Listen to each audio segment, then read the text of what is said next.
What are your children's names?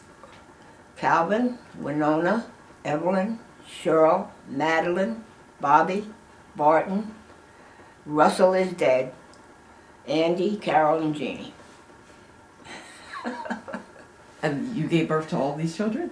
Every one of them. Natural birth. Wow. Wow. I was in the hospital one time, and I was in the birth room with these other two women, and they were cussing and screaming and hollering, and every time I had a pain, I'd say, "Oh, golly gumdrops! Oh, golly gumdrops! Why can't you cuss like we do?" Golly gumdrop. And they were cussing at me because I didn't cuss like they cussed. Wow. But because, you see, I had taught my children not to say bad words, and I couldn't say bad words about, you know what I mean? You know, you have to set an example. That's what bothers me to this day about a lot of the children and the parents that are in school now, is that the children do what the parents do, and there's no respect. And I have a cousin and a daughter, a granddaughter, who are teachers. And they tell me that the parents give them more trouble than the children.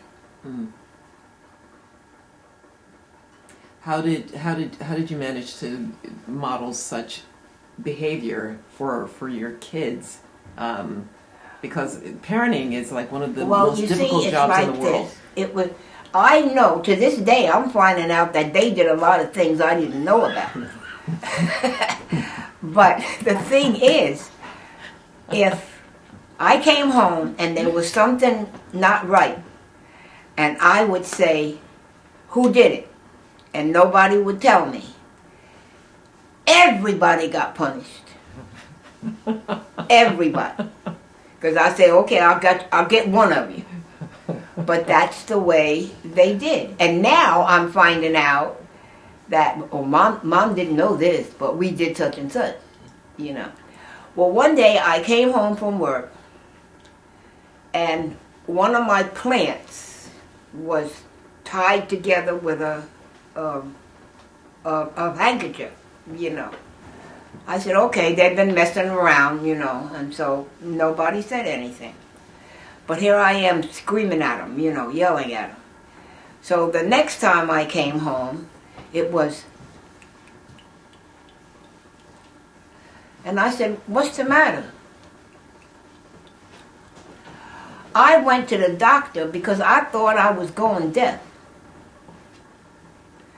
I did. I went over to Princeton for an examination, and I told the doctor what happened.